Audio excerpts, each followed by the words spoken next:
ইসলামী রাষ্ট্র প্রতিষ্ঠা যে ফরজ, এই অনুভূতি অনেক আলিমের নেই। আল্লাহর আইন প্রতিষ্ঠা করা যে ফরজ, এটা তারা যেন জানেনই না অথবা গুরুত্বই দেন না এটাকে। যার ফলে ছোটখাটো বিষয় নিয়ে তারা ইখতিলাফ করে ইসলামী রাষ্ট্র প্রতিষ্ঠার পথকে রুদ্ধ করে রেখেছেন। আলেমদের এই ইখতিলাফের কারণেই ইসলামী রাষ্ট্র প্রতিষ্ঠার পথ সংকীর্ণ হয়ে এসেছে। অথচ দেখা যাবে এই ইখতিলাফগুলি বড় কোনো বিষয় নিয়ে নয়। ফরজ নিয়ে ইখতিলাফ নেই। নামাজ ফরজ, কেউ বলে না যে নামাজ ফরজ না নামাজ ওয়াজিব। 5 ওয়াক্ত নামাজ ফরজ, সব আলেমরা একমত। রোজা ফরজ, সব আলেমরা একমত। হজ করতে হবে, হজ ফরজ, সব আলেমরা একমত।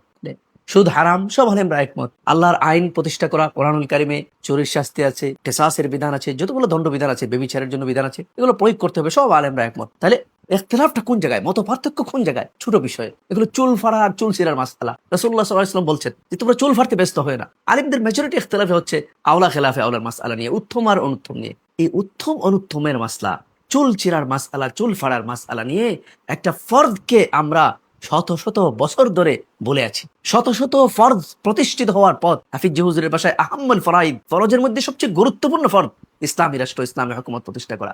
নফল আওলা খেলাফে আওলা নিয়ে ইখতিলাফ করে কোন বুখালুক সে ফরজ থেকে দূরে সরে আসবে? শত শত ফরজ প্রতিষ্ঠার পথকে আমরা রুদ্ধ করে রেখেছি এই সামান্য চুলচেরার মাসআলা নিয়ে। আর এই সুযোগে তাগুত আমাদেরকে ডিভাইড করে, আমাদেরকে বিভক্ত করে, আমাদের রক্তের উপর দিয়ে, আমাদের গাড়ের উপর দিয়ে তাগুত ইসলাম বিরোধীরা, অনিসলামী শক্তিগুলি বারবার ক্ষমতায় যাচ্ছে। ওই ব্রিটিশ পিরিয়ড থেকে পাকিস্তান আমলে, বাংলাদেশ আমলে এই অঞ্চলে এটা হয়ে আসছে। আলেমদেরকে ছোটখাটো বিষয় নিয়ে ব্যস্ত রেখে, বিভক্ত রেখে শয়তান এই সুযোগ করে দিচ্ছে যে তাগুত ইসলামী শক্তিগুলি আমাদের গাড়ের উপর, আলেমদের গাড়ের উপর দিয়ে আলেমদেরকে ব্যবহার করে, ক্ষমতার সিঁড়ি হিসেবে ব্যবহার করে তারা বারবার ক্ষমতায় যাচ্ছে। আর গিয়ে আল্লাহর আইনকে বৃদ্ধাঙ্গুলি দেখিয়ে তারা মানুষের মন গড়া আইনে, কুফরি আইনে, ব্রিটিশের রেখে যাওয়া আইনে রাষ্ট্র পরিচালনা করছে।